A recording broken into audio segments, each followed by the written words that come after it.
hordoftoota ganniyyootu nagaan sinifaa ta'u akkam jirtan nagaa keessanii aan nagaa kooti galata waaqayyo nagaa dhamiti anis nagaa kooti galanni isaa mootiin isinis bakka nagaa taatan jecha dammoo yoo gadi ba'an jira jechuudha biyya viidiyoo waraabbachuudhaaf jedhan jechuudha muuziqaan akka keessan elan galle jedhan jechuudha. Gaafii keessa yeroo baay'ee kan gaafattan dhugaa akka gaafii keessa deebisu maaliif akka ta'e hin beeku garuu shillaana godhe jechuudha dhiifama naa godhaa jechaa jiru. Baay'een keessanii waan akkasii hojjedhu jettanii kan na gorsitan baay'ee keessanii jira galatooma dhugaa rabbi gorsa keessanii fi isiniin jedha kaayee gaafii keessanii irratti jechuudha wannan isiniin deebisa jedheen dhufe jechuudha. Waan tokko kan kaan immoo suutuma jechuu barbaadettanan jechuudha. Har'a kana kaameraan argeen beekni nu sassalphachisiisa maalidha dhugaa waaqa jechuudha guyyaa tokko akkasitti jechuudha akkanuma kaameraan arginu kun biqa akkasitti na sassalphachisiisa manfasiin akkasii kun sirraa dhiifatu jedha jechuudha. Gaafiin keessanii jechuudha keessanis kan na gaafattan jirtu garuu keessanis immoo muraasa akkasii deebisee hin jira immoo akkanumatti immoo yuutuub irraa kan na gaafattanis jirtu jechuudha. Hojii kana hojjechuudhaaf maallaqa hammamsi fixee warri naan jettan jirtu jechuudha. Naara sanitti nama dhugaa dubbachuudhaaf banakataachilaa jechuudha. Hojii tokko gaafa jammaranii wanta sanii wanta muraasa wanta sansi jammarsiisuu qabaatte ta'e taanaan ittiin deddeebistee fidda jechuudha. Ani walumaa galatti birriin gammaa jechuun hojii kana kan ittiin eegale yoon jedhe bakka kuma 200 bakka waanuma akkasiiti jechuudha. Kanuma garuu maallatii mana kiraa maal kan hundumaa fakkeenyaaf suuqii keessatti wanta isin gootan baay'eetu jira isin galee xarabeessaa hin hojjisiistu maaliin hojjisiistu innaa kana kanneen walumaa galatti hamma kana jechuudha 200 jechuudha. Garuu 200 suuqinni banamaa miti gin ati yeroo tokkoon itti guuttee nan banadha innaan isaa ol fixuu dandeessa garuu hojiin immoo yaw suuta isin galee fakkeenyaaf har'a waan tokko yoo fiddee deebistee birrisan yoo gurgurtee wanti sun yoo dhumuus baate deebistee waan biraatti ittiin fidda jechuudha. Lammisaalee mee akkam isiniin jedhu lammisaalee fakkeenya mee buna fiddan isiniin jedhu bunni sun gurgurtanii jirtan kiiloo 3 fiddan kiiloo tokko yoo gurgurtan birrii kiiloo tokko gurgurtan saniin immoo maal gootanii saamunaa fiddan jechuudha. Yookaan immoo bishaan buustanii bishaan fakkeenya 400 naamna akkasiin buustan yoo amma jechuun kaama haqimii keessaniitti buustan bishaan birrii 400 argamatin jechuu kiyyaa miti amma akka haqimii keessa kan gurgurtan sanii immoo deebistanii waan tokkoon fiddan jechuudha. Innaa akka sanitti malee fakkeenyaaf kan jala gurgurtu san osoo ittiin oolchuun yoo isin miti tokko immoo bukirraa isaa ta'u maalirra bakka qabdurraa yoo baaste kun immoo akkasitti illee hojiilee natti fakkaatu jechuudha. Ani dura dhugaa rabbii gaafan kanumaanuu godhu bakka xinnoo turte jechuudha suuqii keessa garuu hamma fooyyinnatii qaba jechuudha galata waaqayyooti. Hamma tokko fooyyinnatii qaba dhugaa dubbachuudhaaf barbaree fi shiroo bichaan ukkoo ani karaa kun kudhan fixe jechuudha. Yeemeen daaksisaadhaan alatti maal malee bichaa jechuudha dhugaa dubbachuudhaaf. Innaa isa nama gurguru saniin immoo fakkeenyaaf shiroo barbareen gurguru saniin immoo deebisee waan anan biraatan fida jechuudha. Deebisee immoo fakkeenyaaf manni kiraa jira. Fakkeenyaaf manni kiraa guyyaa 27 manni kiraa irraan kafalan jechuudha.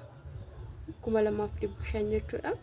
Yommuu chitti na jijjiiran 3,000 kafala jechuudha. Garaagarummaa qaba jedhanii maal isaan beekani yaa dura suuqiitti hojjetamaa ture jechuudha. Innaa deebisee immoo fakkeenyaaf dirqama gaafa hojii tokko hojjettan wanti isiniin gochuu qabdan maaramiin isin jira hordoftoota tokko yaa hundi keenya iyyuu gaafa biyya ormaa teenyu macheem alaama tokko qabna jechuudha. Biyya keenyatti galle hojii wayii uummanne bakka wanti sammuun keenya xiqqooshi batalaa yeroo mana teenyu dhugaa rabbii yeroo mana taa'uu fi amma jechuudha yoo mana galuu fi yoo nas taa'uun sammuun koo garagari jechuudha malee bakka hiriiftiin argata dhugaa waaqa jechuudha. Hojiin naanta kan boqonnaa namaaf kennu waaqayyoon dhagin waaqayyoon gaditti gaafa waan tokko baatee yoo galtu sammuun kee boqonnaa argata maaramiin isin jedha. Ani wanta nufi biyya furratti lawuxii argirra jechuudha. Yaa marti keenya yookaan yoo qabdu isin isarra obboleewwan koo mana gandaatti gubattan yaa galtanii biyya keessanitti waan ta'e uummachuu barbaadanii dirqama immoo gaafsan maal gootu uqubii dhuguu qabdan jechuudha. Ani amma uqubii kana kan na jammarsiise abbaa warraa kootii jedhu gaa dubbachuudha. Ani jechuun bakka akkanuma fakkeenyaaf anu bakka nuti qaqqabadhee tanani meeshaadhaaf fidadhaan jedhe garuu inni akkan uqubii guyyaa tokko gaafa jalqabaa ofuma isaatii kafalee dhufe maaree jechuudha. Kiisuma isaa keessa kafalee dhufe gaafa lama kazaan sa'aatiidhaan booda yoo dhufu na akkanatti ko uqubii si galcheen jira naan jedhe maaree jechuudha. Innaa nama inni ayyuu maaree jechuudha. Amma ishiinis naa ba'uu dandeessi gaafa ishiin baate san immoo ishuma saniin immoo fuudhee tanaan ittiin ta'een goggoradha jechuudha. Uqubiin nama barbaachisa jechuudha. Haguma haqimii keessaniif torbaan inni isaa ta'u jechuun akka hojii isin jiraattu gaafa immoo malati humna keessanii olis immoo gaafa galtan rakkisaadha isin galee gabaa argachuu dhiisuu dandeessan waan ta'eef gaafsan immoo rakkisaadha waan ta'eef akka humna keessaniitti 500 200 kumaanis dandeessa amman kumaan galee jechuudha. Sanbatan kafala jechuudha. Hudii jechuudha. Yaw jini ko har'a bakka jechuudha garuu hojii jammarri jenguune garuu yaw ammoo qubee nama saddeetiin immoo sagaliin galle garuu ji'a tokko bichaan nu hafe jechuudha dhugaa dubbachuudha. Innaa kuni illee sin barbaachisa jechuu barbaade tananii qubeen gaafa hojii tokko uummattu qubeen si barbaachisa dhugaa dubbachuudhaaf. Maaliif fakkeenya gaafa fakkeenya baaqoo walitti qabadhee ka baankii gashattu bakka hin gootu wanta dirqamaa kun immoo wanta dirqamaati waan ta'eef gochuuf yaalta jechuu barbaade tananii. Innaa akkasitti ani isa kanaan nan godhe jalqaba kun jechuudha. Garuu isaan waan itti dabalallee qabu jechuudha. Isumaan jira hanga ammaa galata waaqayyo ka isumaan immoo hojjetatee qubitiyas immoo torbaniin buufachaa jira. Kara bibbee karras immoo ganamanni kiraa nan kafala jechuudha. Innaa kana fakkaata meeshaa garuu hin finne samoonii kana jechuudha. Kalees hin finne yoo irrechaan achitti kaffide malee finne isaan asitti jechuudha. Kanuma jiru maleedha maaliif tokko mana kiraa kanan kafala jedhee tananii enga dammoo qumiin kafaladhe waan ta'eef annaa hin finne jechuudha.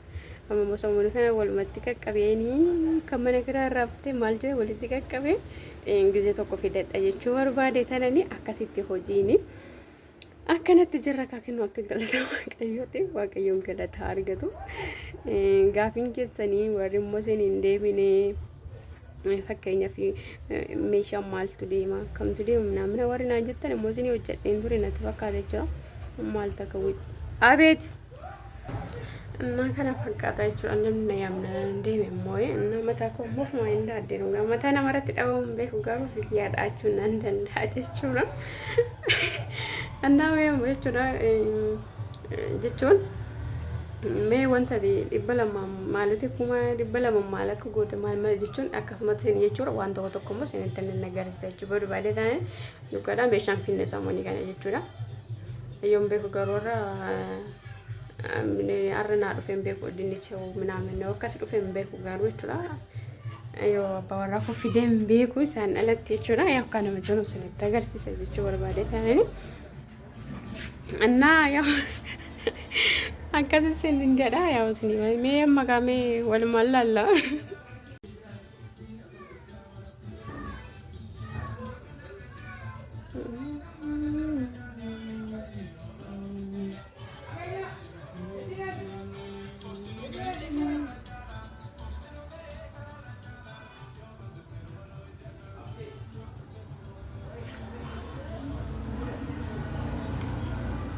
Nah kana fakkaata ashaakatti dammoo kasalli naannoo jira garuu kanneen waan baranda jirani baasee hin qarrasne jechuudha barbaade ta'anii kan ammoo sanuu immoo meeshaan finne jechuudha dhugaa dubbisa mana kana guyyaa meeqa meeshaa guyyaa firma maal akkasitti meeshaa dhiisan jechuudha hin finne irreecha ta'ee deebisee immoo birrii mana kiraatee walitti qabadha jedhee tanillee hin finne waan ta'eef ennaa kana fakkaata jechuudha. Immoo meeshaa immoo yoom boris ta'e arris immoo yookaan naa fidu ta'e ennaa sinirfananii hin jira jechuudha barbaade tananii nama wanti nama wayye kana fakkaata namni na yaamnaan na danku kutee sanitti dhufa mataan ta'e ammoo kattaa'uu diddeetti irra ka'e wiigii sanitti godhamanii na diddeetti.